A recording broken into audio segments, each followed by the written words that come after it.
Hello, welcome everybody to our robotics class. So I believe this is week 11, I think.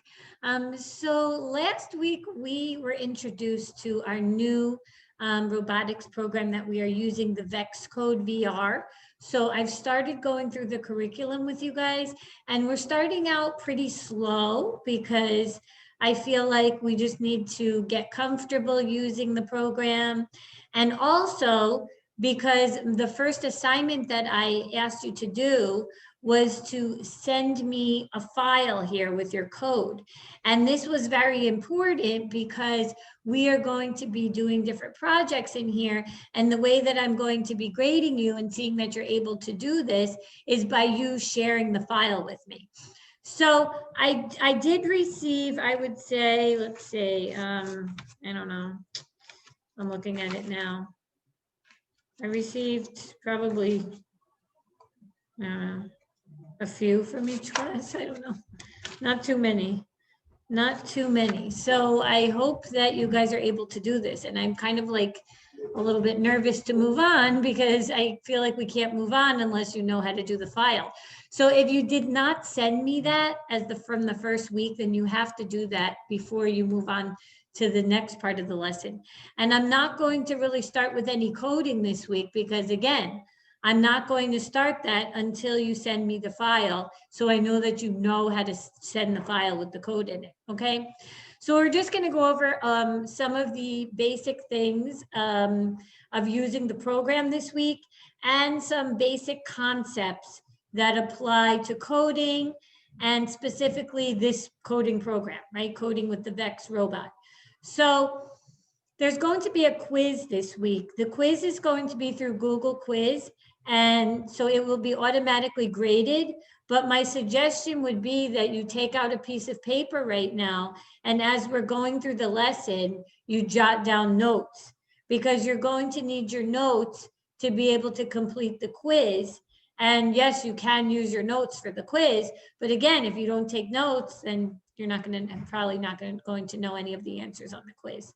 And notes are a good way to help you because then you can go back when we're using the program as the weeks go on, if you need to check on something and see, oh yeah, I forgot what that does, or I forgot how to do that, you can always go back to your notes, okay? So last week we started with just getting started with VEX Code, and we talked about opening an example and running your first project. So we did that, and then we had, everybody was supposed to share their first project, right, by saving the file to your device and then emailing it to me. So let me just show you really quick. When you do it, well, actually, I'm not going to show you again. You guys, you know what? You guys should know how to do this. I spent the whole video last time, so you could go back to the video last time if you forgot how to do it. I'm not going to do it in this video. Let's just move on. So now we're up to block shapes and their meaning. So hopefully, if you were with me in previous years, you remember code.org, you remember Tinker, you remember Scratch. These are all Blockly languages, right? They use blocks. And blocks are good for beginners because it tells you on the block what it's doing, right? And behind every block is a real coding language that we are not going to be using because that is something that you would take in a more advanced course, right? So this is more of like an introductory course with using code. So we use the blocks. And as you can see, the blocks have different colors, right? And they have different names on them. So very similar, different categories. The drivetrain category are blue blocks. They're blue blocks. And so you would know that if you saw a blue block, you know it's going to do something with moving the robot, right? Because it has to do with the movement, the drivetrain, right? So it might be driving it forward, turning it right. There's a bunch of different drive blocks in the blue category, right? So if you click into each of the different colors, you will see that each of them has different blocks, right? That you would use depending on what you wanted your robot to do. Now, the when started block, you do need that all of your blocks need to be connected to a when started block. Otherwise, when you go to run your program, the code will not do anything. So for example, if say you had spent some time connecting code out here, and then you went to run, you press the start button. If it's not connected to the when started block, it's not going to do anything, okay? And the reason being is that the when started block is what tells the program that when you click the start button, do whatever code is attached to it. So if nothing is attached to it, it will do nothing, okay? So hopefully that makes sense for you guys, because you have to remember that you always need to connect code to a when started block. Okay, hopefully that makes sense. Okay, so let's move on. So what else did I want to tell you guys about the blocks? Oh, okay, so if you click on the little question mark and you click on any block, it will tell you how to use the block. So for example, I just clicked on the drive forward. So it says, what does it do? It moves the drivetrain forever forward. How to use it? The drive block will run the drivetrain forever until a new drivetrain block is used or the program is stopped. Choose the direction the drivetrain will move so it can go forward or reverse. So it tells you what the block does. So this is a nice feature. This little question mark is a nice feature because you can click on any block and it will explain to you what the block does. So again, for all of us, this is great because when you're using a new program, you may not know what all the blocks do, and so you can easily use that help menu. This one that says turn to heading 90 degrees, it says it turns a drivetrain to a specific heading using the built-in gyro sensor. So it says the turn to heading block can be used to turn the drivetrain to any given clockwise heading. And so again, you can change it to anywhere from 0 to 359.99 degrees, okay? So, and which would be a full turn around, right? So if you're thinking about turning around in a circle, right? How many degrees? Okay, so hopefully that helps you with the blocks. So again, a lot of different blocks. And the more that you use it, the more you get comfortable knowing what the blocks do. So something else to mention, not only do the blocks have different shapes, but they have a shaped slot for other blocks to be inserted into them. So if two blocks cannot be joined together, you will know because they will not fit together. So if you notice, like this block fits nicely into this block, right? Because it means that they're meant to go together. But there may be some blocks that do not fit nicely. And that means that it's because like this one, I cannot connect this to the when started because this is part of something else that we would use with another block, right? So you need to be careful. And it's nice that they do this because they kind of set you up so that way it makes it a little bit easier for you to know if the block doesn't look like it fits, it's because it's not supposed to, right? Okay, so I think that's all I wanted to mention about blocks. Okay, let's go to tips and tricks. So tips and tricks, the main things I will bring up with you guys when you're working on here, there's these little magnifying glasses. So there's a plus sign that'll make the code get huge, and the minus sign will shrink your code down, and the equal sign will bring it back to its original setting. Okay, so if you're working with your code and you want to make it bigger, you want to make it smaller, you could use the plus sign, the minus sign, and the equal sign brings it back to its normal size. Okay, so hopefully that also helps you. These are just little tips and tricks. A couple of other things. When you go to run your program, it runs inside the playground. So there's your playground. So whenever you run something, it will run in the playground. Okay, so remember there was different types of playgrounds. Oh, excuse me. I think we're going to be using the Castle Crasher for our first one. So this is a playground. This is where your actual robot is. And so when you hit the start button, you're going to see everything happening inside of the playground. All right, so when you're ready to do that, start button is what runs all the code. And then you guys already know about renaming your file. You rename it here when you want to send it to me. you go to File, Load from Save to your device, and then it'll save in the Downloads file, right? So that's all stuff from last week that we already went over. So what we're going to do now is move into the course. So we're going into Unit 2. And this is a little introduction, and then we're going to review some things about computer science. So we're going to be solving a Castle Crasher challenge. And this is going to help you learn how to move the robot around. And you're going to move it around this Castle Crasher playground. And you're going to have to learn how to sequence commands correctly to knock over all of the castles in the playground. So let me put on the little video clip, just kind of introducing this unit. In this unit, you will learn how to use drivetrain commands to drive the VR robot around a playground.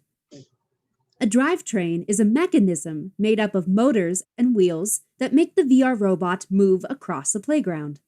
The drivetrain commands are used to move the VR robot forward or reverse.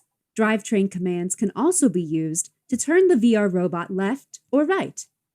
You will also learn how to sequence commands in the correct order to make the VR robot complete behaviors in a certain order. Finally, you will get the chance to apply these skills to solve the Castle Crasher Challenge. In this challenge, the VR robot will knock over every building on the Castle Crasher playground. Have fun learning how to solve the Castle Crasher Challenge. Okay, so fun. I don't know if we'll actually get to the challenge during this lesson, only because I didn't receive enough of your files from all of you guys, so I really can't move us on to the next thing until I have received your work from the previous week. So that's why it's so important that you do your work every week, right? So remember I was saying set aside 1 day a week for your robotics. I would say, gosh, 30 minutes, 20, 30 minutes, and just make that be your time that you do it. Because we can't keep moving on with these lessons if you're not doing the ones before. It's not like they're all connected to each other is what I'm trying to say. So they build upon each other. So that means that if you didn't do the one from week 1 and then we're on week 5, you can't just do week 5 because you didn't do week 1, right? So they move along and they build upon each other. So please make sure that you're doing the lesson every week. And honestly, like last week's, it shouldn't take you like less than 5 minutes to go in and practice saving the file and then emailing it to me. It's super easy. So please do that right away so that you can move on and we can move on to be able to do some of these fun challenges that they have for you guys. Okay, so let me move on now. So now we're going to talk about a little bit review. Well, it's not really, it may not be a review. This might be new for some of you guys. Because again, I don't know if you're new to coding, then yeah, this might be super new to you. But we're going to talk about what is a programming language. So what is this? So when we talk about coding, right? When you hear people say this, oh yeah, I'm coding. What are they really doing? They're learning how to talk to the computer and give it a set of instructions that it can do, right, to complete a task.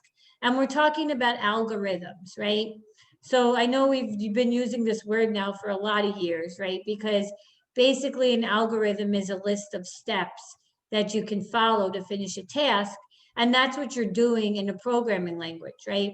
So I'm just going to share what they have here, but a programming language is a set of rules in which symbols represent actions.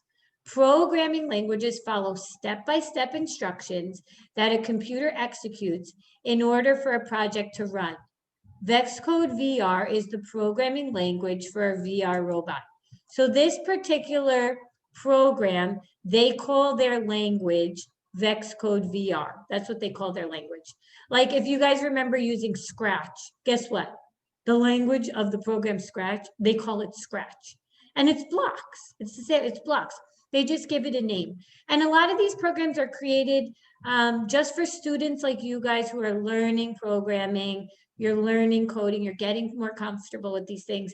And if you do decide to pursue this in high school or college, then you will move into the real programming languages. And these are the languages that you have to know to get in a career, right? To be able to work in this field, you have to really know these programming languages. So the blocks are for the beginners, to understand the concepts, to be able to just get a better idea of how the whole thing works, right? So again, if you're taking notes, hopefully you're jotting this down. So a programming language is a set of rules in which symbols represent actions, right? And they follow step-by-step instructions. So that's the basics about a programming language. So here's a little thing on this. This is an example in the Castle Crasher. When started, drive forward for 800 millimeters. So there you go. He's there saying how far to drive forward for. What is a behavior? So we think about a behavior. So it says behaviors are the actions performed or to be performed by a robot, right?